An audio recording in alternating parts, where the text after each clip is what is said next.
Thank you for joining me for another episode of the Noble Father Podcast. Today is October the 16th of 2023, and I wanted to first start out by saying, last week's episode was one in which I was going through quite a bit,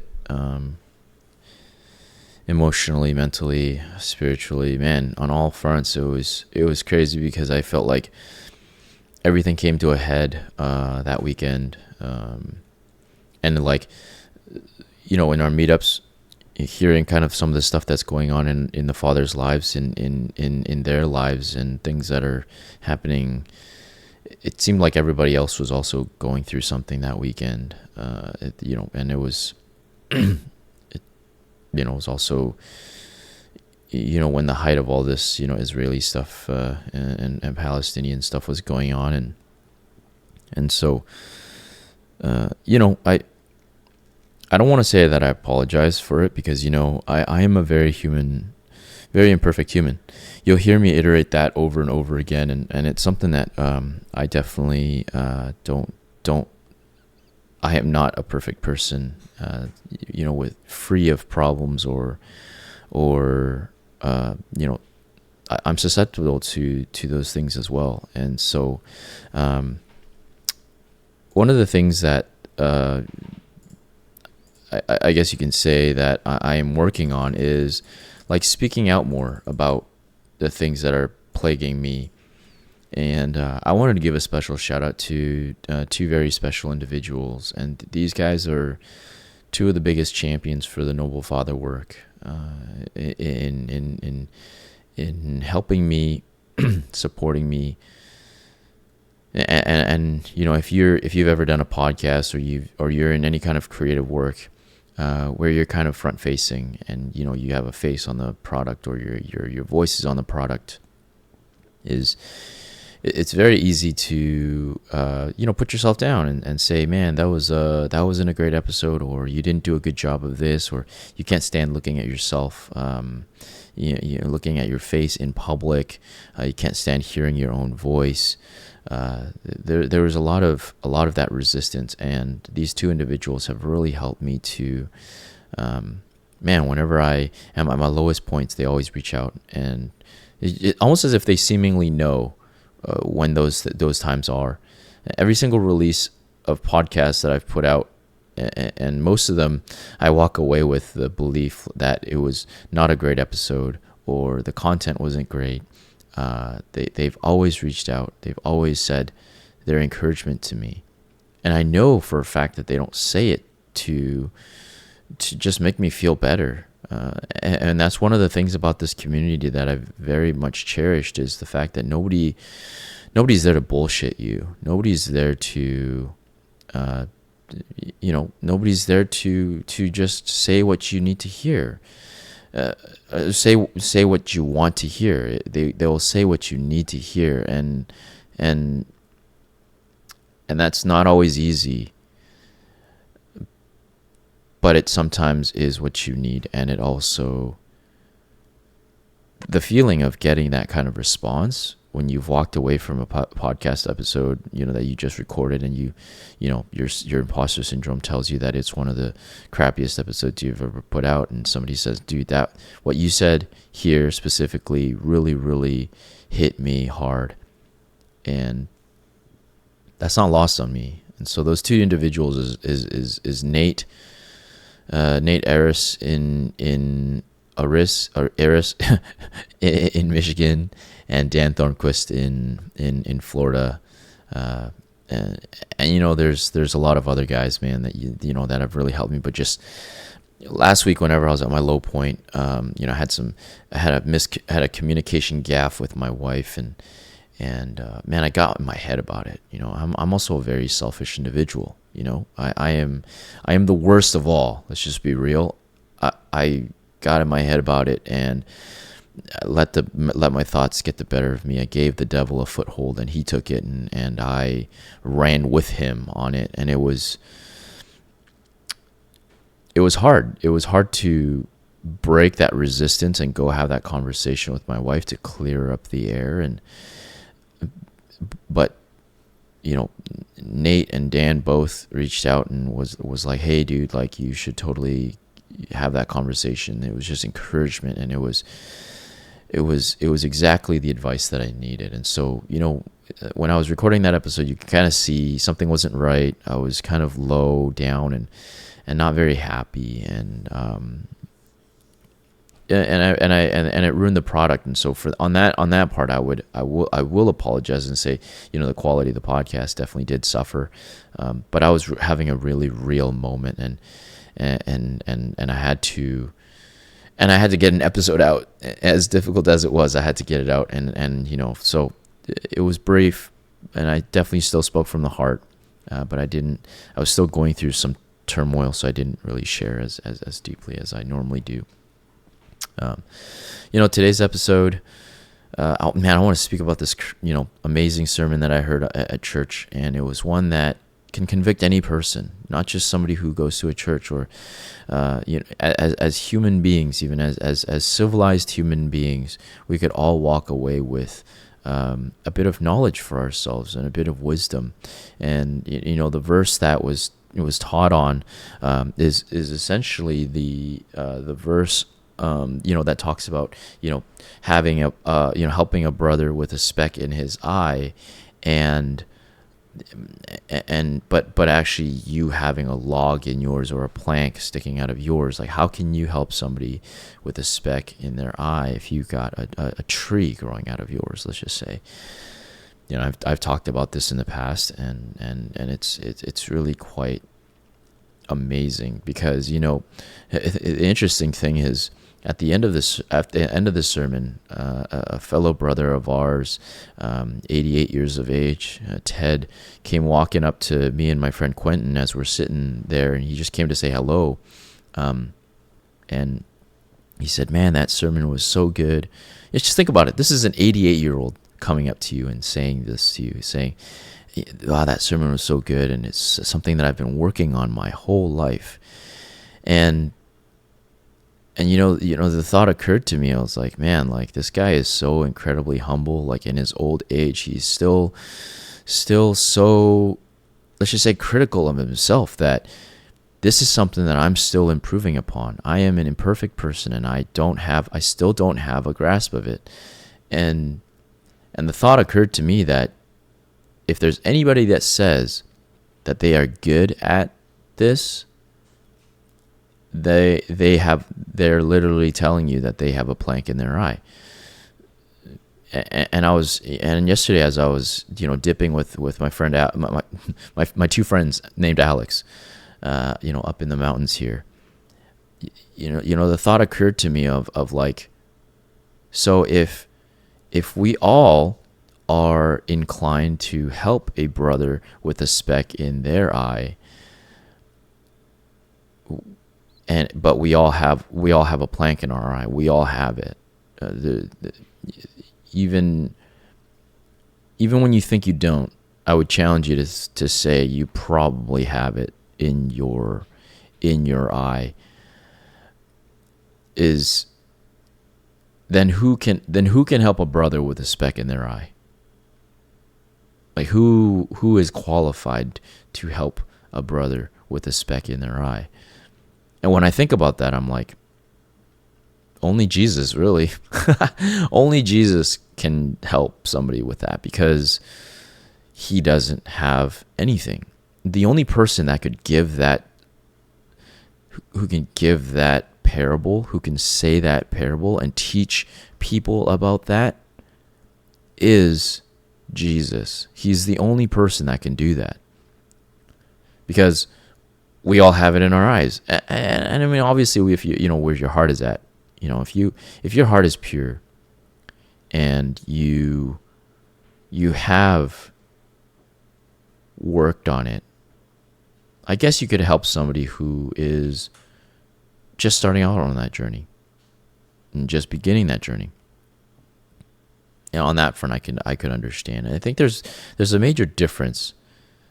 There's a major difference between helping a brother with a speck in his eye, when you have a tree growing out of yours and you're not willing to do anything about it, than if you are aware of the plank in your eye and you are doing everything in your power to deal with that plank and then helping a brother with it. So this leads me to accountability, right? Because whenever I hear that, I think of accountability, because I don't think of, when I hear a parable or lesson like that, I don't think of somebody else and being like, oh yeah, that reminds me of my friend John or my friend Steve. He does this all the time to me. I don't think of them. I internalize my lessons, the things that I get. I internalize myself, and I ask myself, how do I need to improve from this? What do I need to take away from this and improve upon? This is interesting because it leads into something else that happened this week.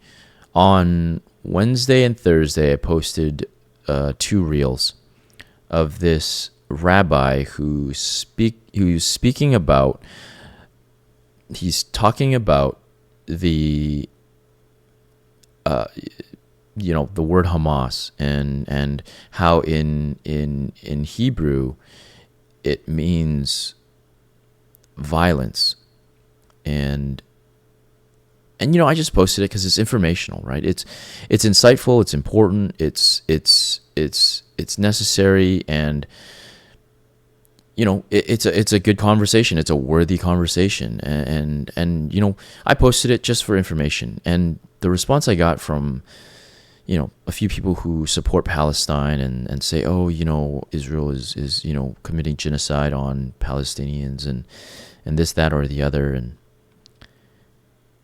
I tried to play a balanced, neutral, as objective as I can of a position on any given situation.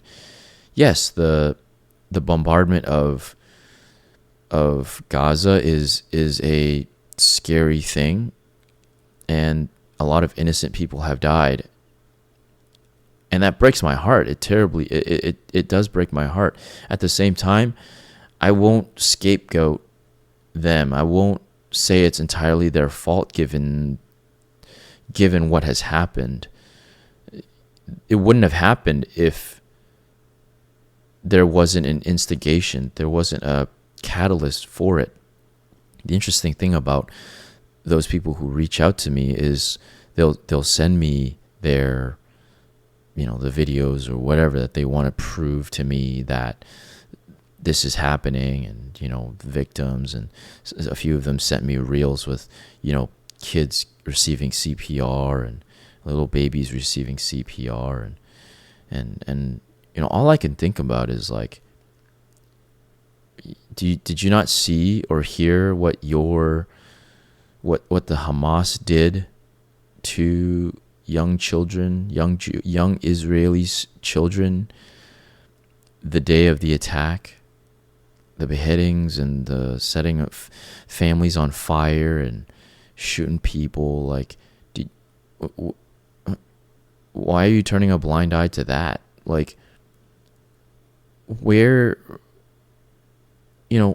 I just didn't get it. But then, I'm reminded of human nature, is that we like to point fingers at other people's problems and make their problems out to be bigger than ours, which helps us get away with our own, right? It's easier, let's just say, to point fingers at the Israelis and say that they are committing genocide and doing this and that, and overlook the historical basis and all the things that have happened to lead up to this point. It is convoluted, it is messed up, it is complicated. But we should all be walking away with asking ourselves of how are we feeding this? How are we contributing to this? One of the things that you'll notice and if you're a parent, you see this if you have more than a single child, is whenever there's an argument, there's a fight, it's always, yeah, but good, yeah, but but Davian did this to me. No, but Ellie did this to me. It's always, we're trying to make ourselves out to be the bigger victim in any given situation, especially one that is, and I see it in the Israel-Hamas stuff, Israel-Palestinian stuff. I see it in the childhood dynamics between my kids, the sibling dynamics. It's we're so inclined to do that. It's the sinful nature coming out, always highlighting how we're being wronged and finding vindication, finding justification to exact revenge. And that's what the whole Israeli-Palestinian thing is all about. It's a plank in our eye. We'll look at situations from that tainted lens, if at all. You can't even see anything really if you got a tree growing out of your eyes. And so this is something that shouldn't be lost on you. In any given situation, you should definitely look at it from, what am I walking away with here? What does this say about my character, and what can I do? Because I have no control over somebody else. I have no control over somebody else's culture, over somebody else's upbringing, their experiences that they had, and all the situations that led them to be where they are now. I have no control over that. All I can control is myself. Case in point, the conflict with my wife early last week. I have no control over her. She is in control of her. She has 100% responsibility for herself. I have 100% responsibility for myself. So in airing some of those things out, in talking to Nate and talking to Dan about, some of the issues that I had in my marriage, and these guys are both married as well, and they have kids of their own. As I was talking about the frustrations I had, and the things that I didn't enjoy, or why is she like this, or why is she like that, and I got into that victim phase. I got into that victim shaming thing, and made it out to be like I was solely the good guy, and in reality, I contributed to that.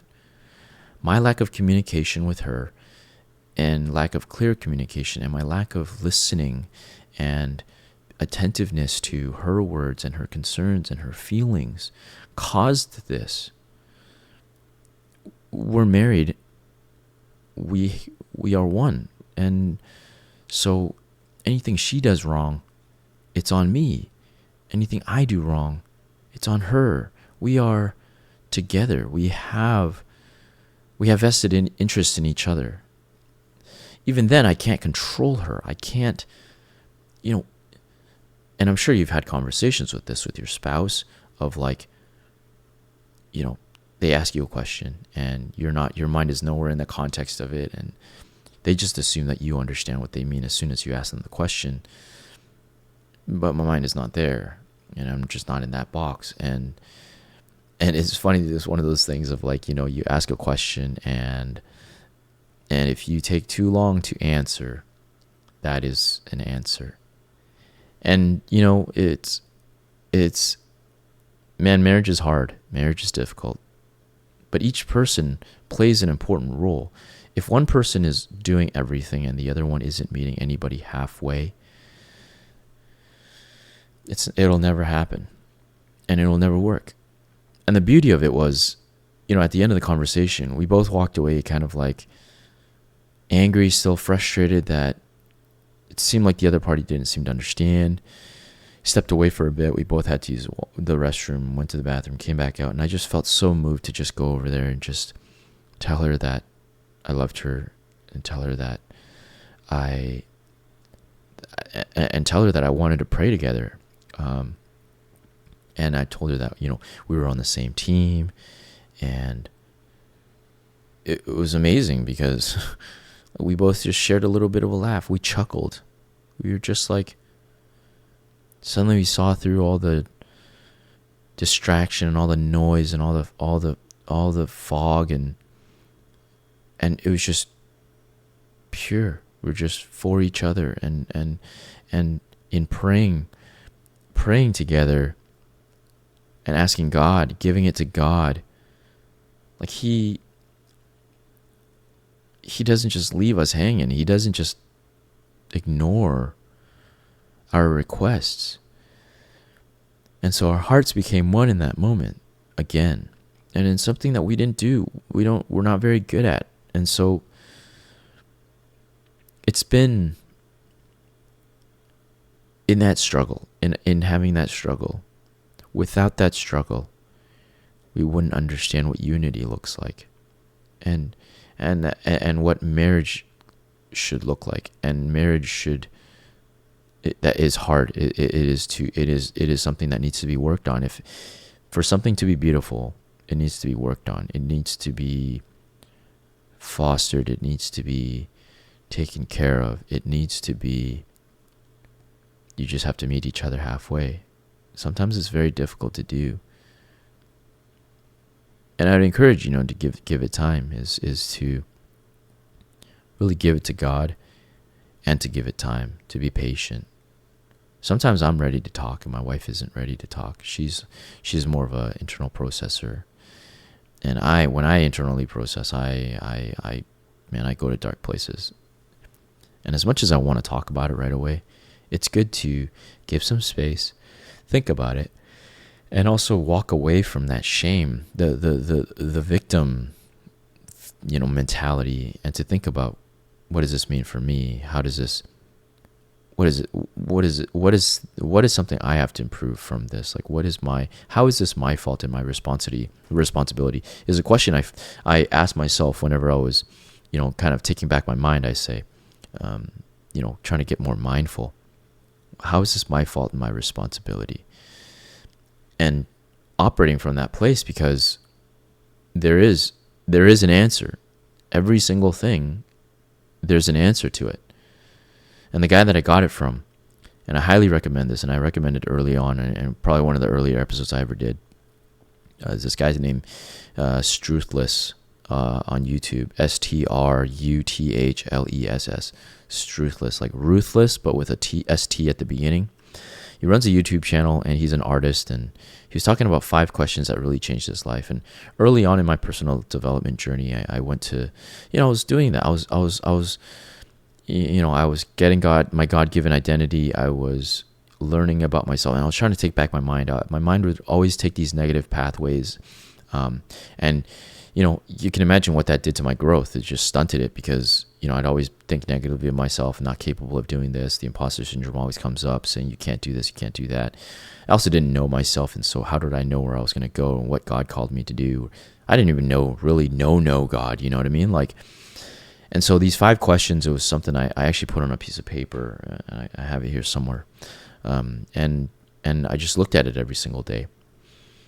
And one of those questions on it was, how is this my fault and my responsibility, given everything that happened? And for him, Struthless, he had,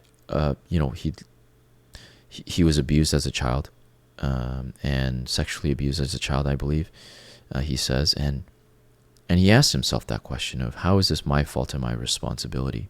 That's not an easy exercise to do. It's such a traumatic thing to think about. You'd always want to blame the other person. But, his conclusion was, hey, I have a responsibility to taking care of myself. I have a responsibility to protecting myself. And that realization for him is so important, because he's alive today and he has that same responsibility today.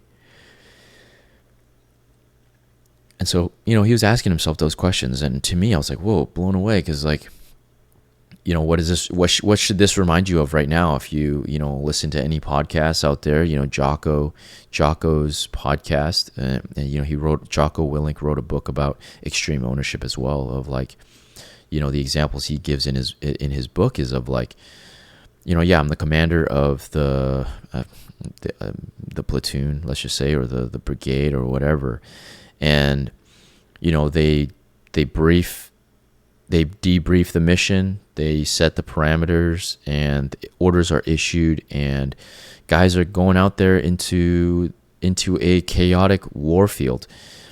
And if things go south, which they always do, they never go according to plan, and people are shot, lives are lost. Who owns that responsibility?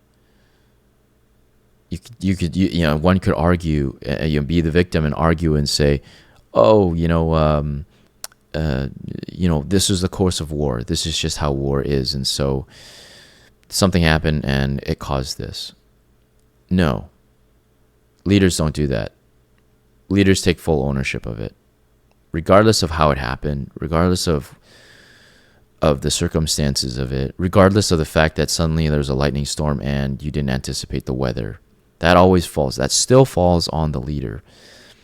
And as a man, as a father in the family, this fact alone should change your life.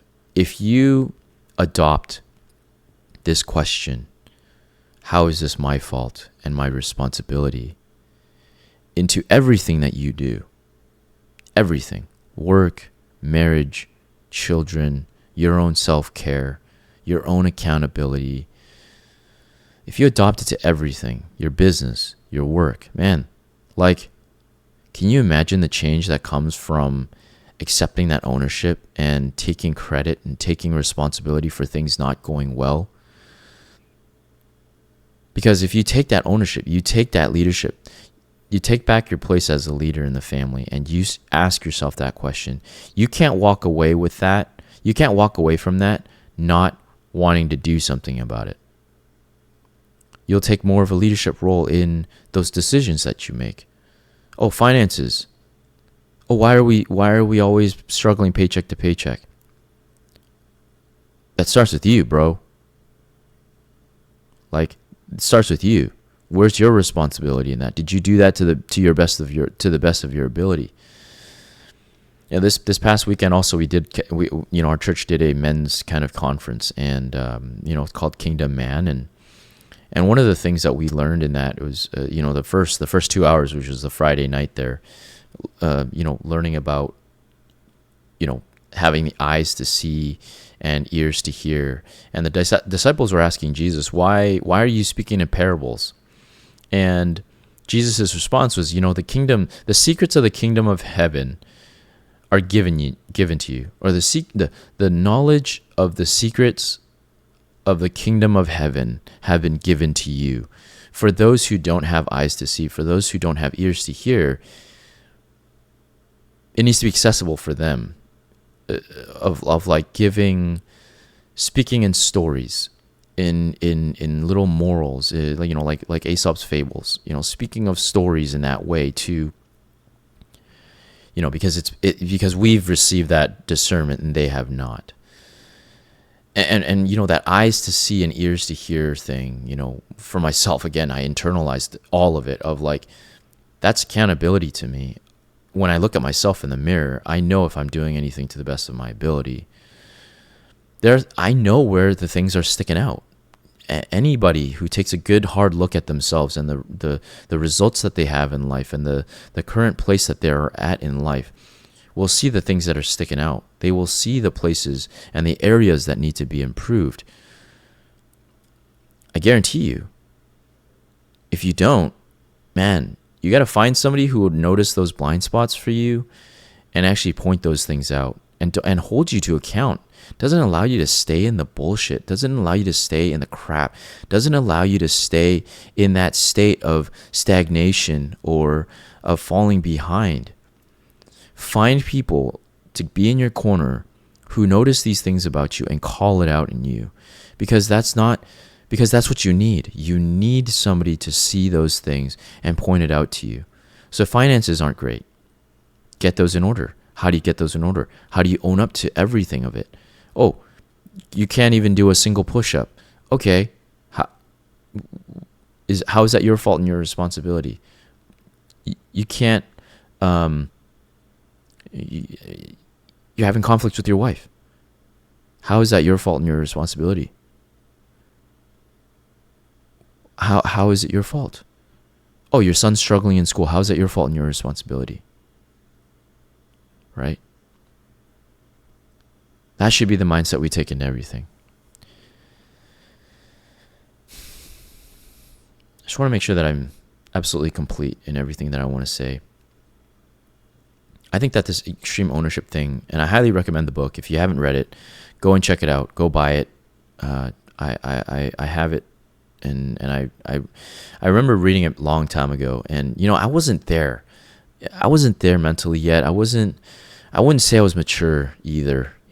I read it because, and I'll be honest, I read it because I had a fascination with like special forces and SWAT teams and police officers, and I still had that fascination back then.